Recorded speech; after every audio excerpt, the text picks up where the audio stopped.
have almost 13 years of experience being in HR right now, and I have an MBA degree, but it played very negligible role in getting my first job. Though MBA degree played its huge part later on in my career when I had the experience and that combo played its part, experience plus the degree. But initially, things were very different. So in today's video, I'll let you know how your MBA degree alone won't get you the job. And we'll also talk about what this gap exactly is, what is your MBA teaching and what is actually done or required in companies, what are companies looking for, and how you can bridge that gap. So these are the three major things that we'll be covering in this today's video. It's going to be super useful for you. So pay close attention and make notes. Let's begin.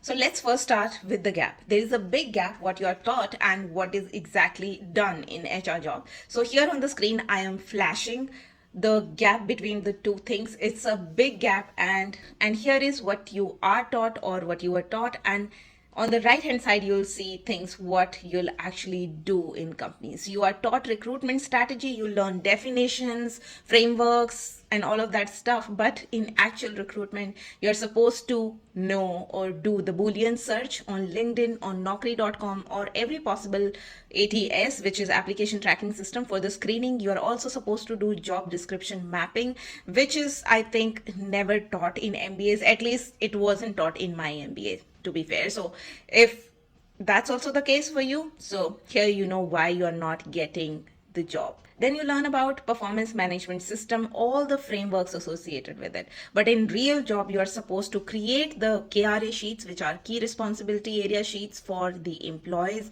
You're supposed to manage appraisal trackers. You're supposed to partner with the managers so that the appraisals flow seamlessly and within the timely window, which is a huge pain, and no MBA ever teaches that. Next, you might have touched upon HR analytics in your MBA here and there, but what it's actually in real job is that you will heavily use Excel. Not Power BI as much, but yeah, in the advanced role you might use, but not initially. You'll heavily use Excel initially, and you need to be a pro at that. When you are presenting dashboards to the management, you're using all kind of stuff like pivot table charts to present your data well. And then you learn about employee engagement theories. Those are all theories. Looks really good and fancy in books, but nobody asks you about those theories really. Even in interviews do not question you about these theories. What you really got to do on the floor is you have to plan events in really tight budget. You need to justify why you are doing your stuff the way you are doing to the employees from the company standpoint of view.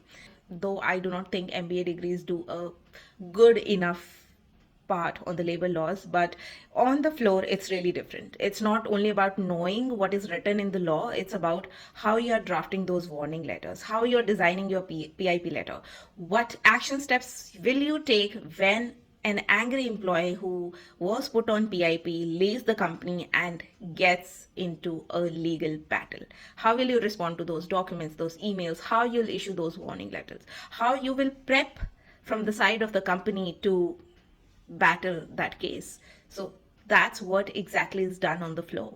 And I don't think any MBA teaches that. And then the famous HR business partnering. You might have read it, understood the concepts, but when you decide to do an exit interview, but the employee doesn't seem to cooperate. And honestly, every HR fresher I've interviewed in my career journey or have hired for my team, they come from the background of concepts that I have read this concept in my MBA. I know what is that theory, or I know I have heard this term, or I understand this term. But what they lack is what is the real meaning of that on the job, how you apply that concept to the job. You might have read your bell curve method in your PMS theories concepts, but how are you gonna apply it in real scenario? Now that we understood the gap, now let's talk about what companies are really looking for when they are hiring HR freshers. They are looking for that basic level of skill set on which then they can train the person and make the person a better HR in the real world. And what's surprising and funny is that most of the freshers who come there, they do not even have that basic fundamental layer. Nobody's expecting you to be an expert. Nobody's expecting you to understand the fancy terms, the corporate jargons, and 10 policies, 10 HRMS tools. Nobody's expecting that from you. They're expecting the very basic stuff from you. And here are a few examples. If a company is looking for somebody in recruitment, they're looking for a person who can sit and really screen through the resumes over Naukri or LinkedIn. So what do you think what is required there?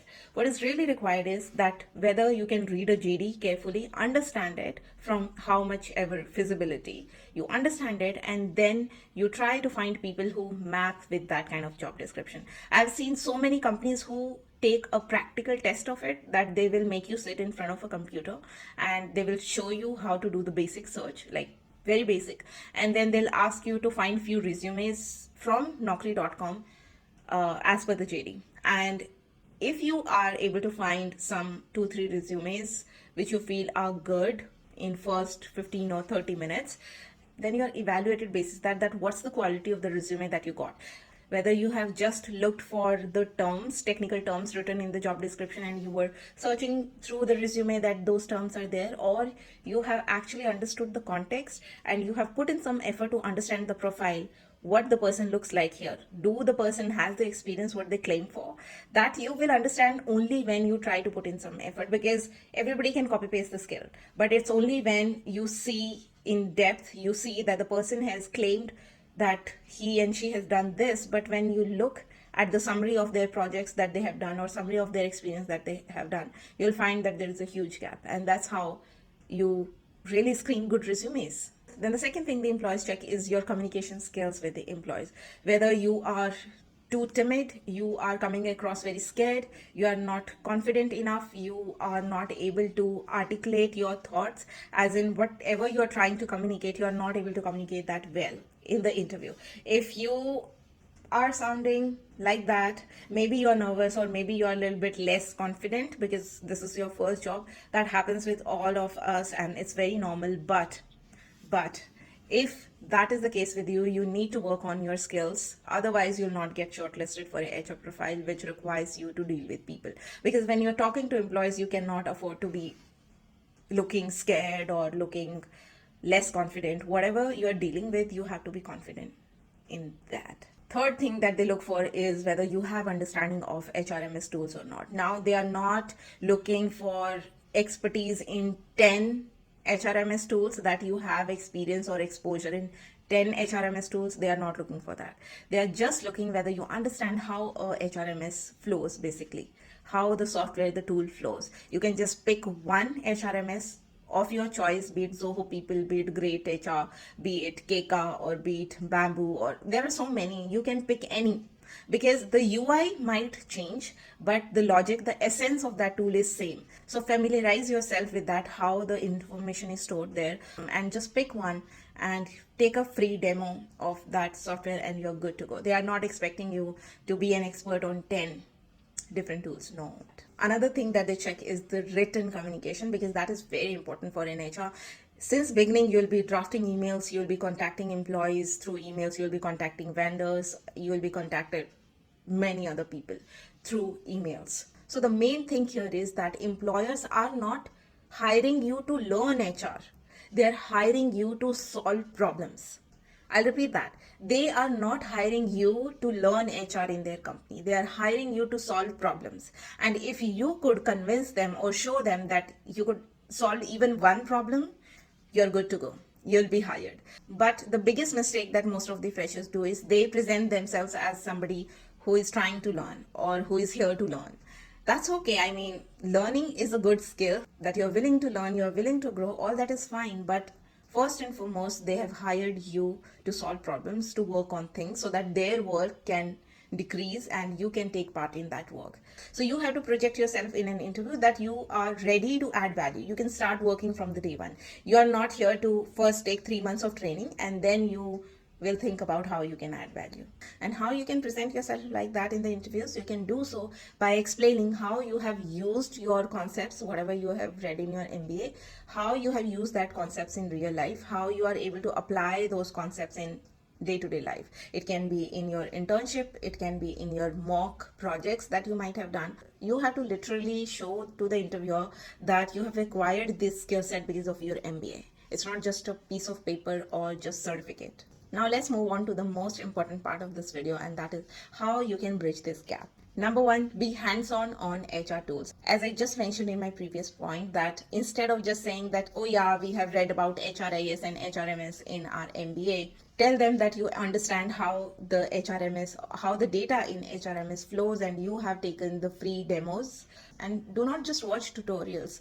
Try to simulate the HR work. Try to do a fake onboarding. Try to have a dummy data and work around it on the employee data.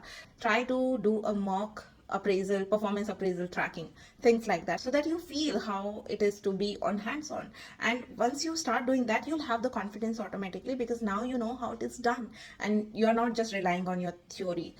Till the time you rely on your theory, you'll not be confident enough to perform in interviews. Second thing is proof of your work. Whatever projects, mock scenarios, unpaid, paid internship, or little bit of work that you're doing here and there, make sure that you post it out there on platforms like LinkedIn, or you have your portfolio built. Make sure everything is listed in detail. You do not have hundreds of examples to say in interview.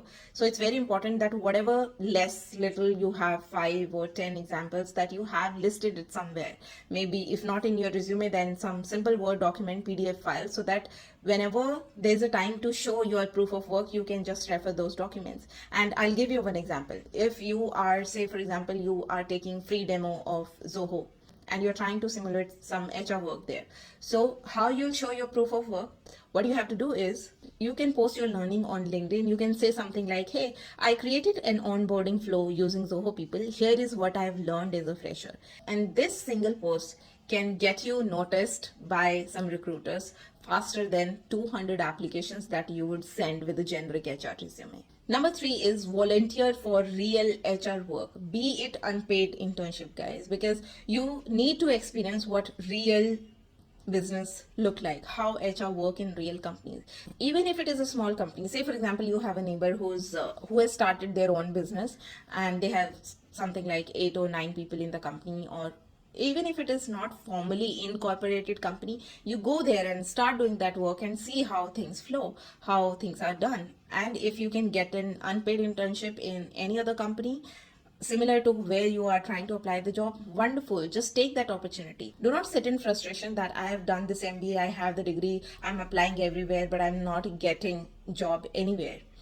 Instead of that, try to grab opportunities. Like, if you cannot do that as well, then make sure that you're learning the real task from somewhere. I don't care from where you learn it, but you have to learn it. If you cannot do internship, if that's not feasible for you for whatever reason, make sure that you're learning from somebody who is a real HR. Maybe in your neighbor, or maybe in your community, you know somebody, or maybe in your college, some professor has earlier worked as a HR. I don't know. There can be numerous examples. Or say for example, I am teaching here, I'm working as a HR, and there are tons of resources on my website, and the things I teach, there are tons and tons of resources. So I don't care how you do it, how you learn it, but learn it from somebody who is doing it, who has done it in real time. Do not waste one more minute reading theories, books, concept, and theoretical write-ups like articles and all. Number 4, practice communication like a pro. HR is not only about talking nicely to employees, it's about clarity, empathy, confidence, and authority. So what you can do to improve your communication is record yourself. In some mock scenarios where you are talking to an employee who has some issue. See how you talk, see how your body language is, see how your tone changes.